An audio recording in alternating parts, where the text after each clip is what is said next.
Well, it looks like we might be witnessing the final chapter of the Epstein saga, assuming you don't count the whatever slap on the wrist Ghislaine Maxwell is going to end up getting eventually, or whatever happens with her. But as far as Epstein himself is concerned, it seems as though his death, I won't label that as anything in particular. I won't say how he died, but it seems that any questions about that are being put to rest and will not be answered, because the two prison guards who were supposed to be watching Jeffrey Epstein, the ones who were monitoring the cameras while he was on suicide watch,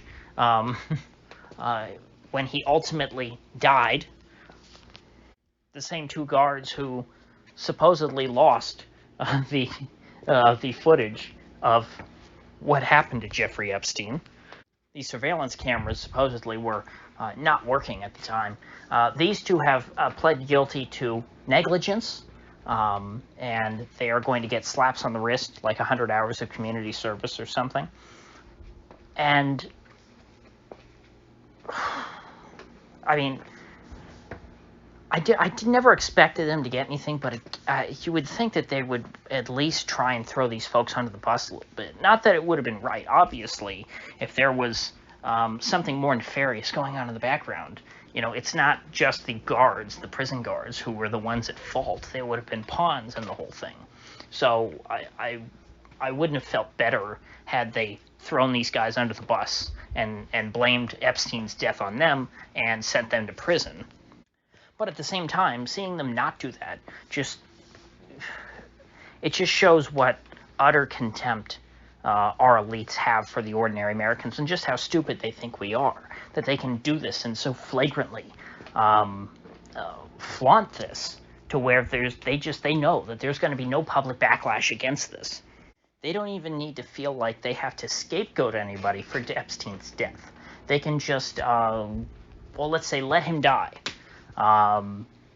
And face no consequences. There's no lasting backlash. I mean, there was a meme, which, I mean, I guess at least people were talking about it.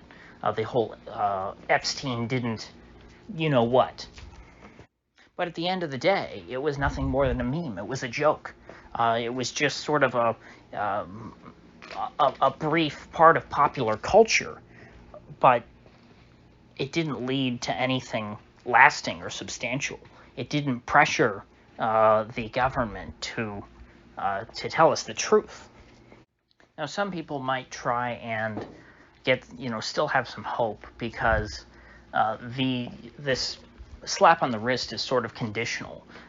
These folks are supposed to now collaborate with whatever the official DOJ investigation into Epstein's death is, and theoretically, if they don't, if their collaboration was not deemed sufficient, the Department of Justice could come back and prosecute them for more, and so that means that they're giving these guys a deal so that they'll rat on other people, but that's not going to happen.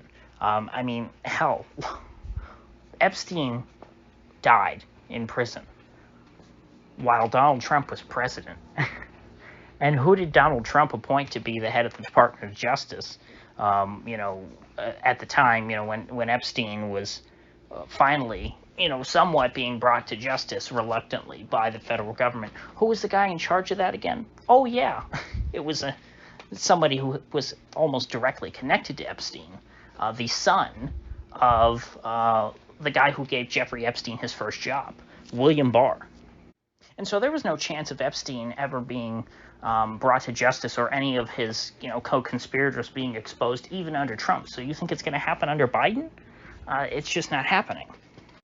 And, frankly, you shouldn't be surprised if something ends up happening to these two prison guards, because they're a liability at this point.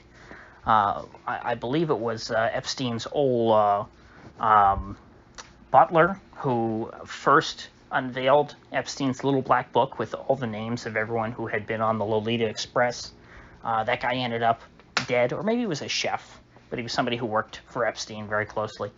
These folks here, they were watching the cameras when Epstein died. They know what happened to him, whatever it was. I'm not going to claim to know anything for a fact. I don't want to be accused of disinformation by the YouTube censors. but these folks know what happened to him. And for some reason, they took part in covering it up. It's not a coincidence that the cameras just malfunctioned at the very moment when Epstein died. These two guards are directly responsible for the public not knowing how Epstein spent the last few moments of his life and what led up to that. And if I were them, I would be writing down what I know. I would write down everything I know. I would tell all my closest associates, so that if anything happened to me, there would still be people who know the truth who could maybe go public with it. And think about the position that they're in. We don't know we don't know their circumstances, why they're involved in this whole situation.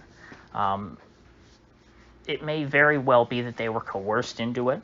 I'm not going to pass judgment on them and say that that they chose this. They very well might have, but they very well might not have. They could have been coerced into doing something like this, and it's not like they can go to the Department of Justice and try and rap on whoever was blackmailing them and expect any kind of protection, because we already know that this whole Epstein scandal pervades the U.S. federal government.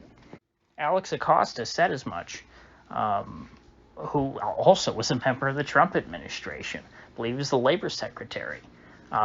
He was the one who let Epstein off originally, back when he was tried down here in Florida, and he got like house arrest basically.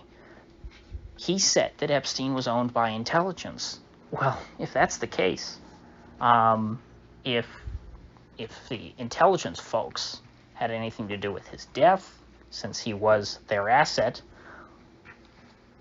these prison guards, if they know that, are not exactly in a position where they can just tell that to some federal prosecutor and expect them, to put them into witness protection or something like that.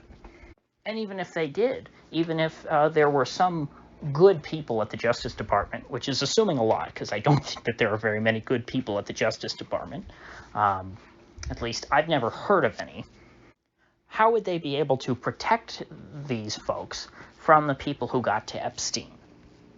So there's a lot of layers, even to this part of it. Even just when you're talking about these simple prison guards who really are they play bit parts in the overarching Epstein story.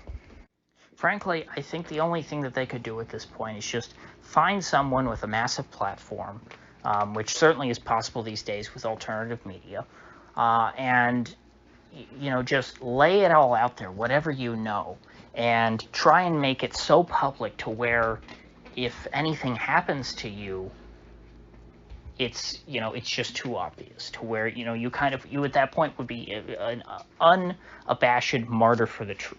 If anything happened to you after you come out and you make very bold public statements about what you know, assuming that they know something more than we do, which I think that's almost guaranteed at this point. If one of these two guards decide to go public and reveal the truth about what happened to Epstein, they would be heroes, but they likely would still have to. Well, I shouldn't say this.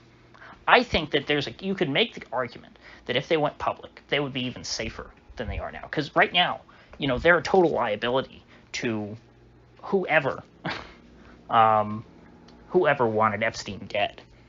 Because these guards know what happened. And they just are pawns in the cover-up. And so at any moment, if you're one of the, if you're somebody who wanted Epstein dead, these two people, their continued existence is a liability because at any moment they could go public. But once they do go public, taking them out becomes much more difficult because that would just draw more attention to it. So, like, if you were the person, let's say you're somebody who wanted Epstein dead, and you had some hand in either allowing him to commit suicide or doing something that helped lead to his death. Let's use those kind of euphemisms. If they come out and publicly point the finger at you, are you better off then at that point having them whacked or just saying, "Ha, that's ridiculous, you're a crazy conspiracy theorist." If someone comes out and accuses an individual, and I'm not going to name names here, but let's just say they accuse someone of being behind Jeffrey Epstein's death, and then they end up dead, well, that person who they accused looks pretty darn guilty, because who else would have had them killed? If, if this prison guard came out and said, I saw it, Jimmy Carter walked into Epstein's cell and threw him up against a wall and suffocated him to death, and then he ended up dead, you would think, gee, oh my gosh, Jimmy Carter got him too. But if it was if Jimmy Carter was not the real killer, would the real killer come out and kill somebody who accused someone else of killing Jeffrey Epstein? I don't see how that would work. If, let's say, rather than Jimmy Carter, the real killer was Gerald Ford, would Gerald Ford come out and kill the guy who's accusing Jimmy Carter? I mean, no, you'd want this person to exist so that they can sort of lead people astray away from you. And so I think that these folks, because I'm sure there's a lot, there's so many things that must be going on behind the scenes with them. We don't know how their family's being threatened. What's going on with them, what the feds say that they'll do to them, maybe if they talk. The feds probably won't let them say things publicly. But even still, maybe if they, fled to another country or something. I don't know, but I mean, I feel like they're sitting ducks the way things are. So I expect in the future that their collaboration with the DOJ is not going to lead to anything substantial, but I will keep an eye on it. Hopefully I'm wrong. Hopefully, somehow the DOJ actually was just giving these people a slap on the wrist so that they could help them find the real killer or something like that, but I highly doubt that. So I think that's just about all I have to say about that.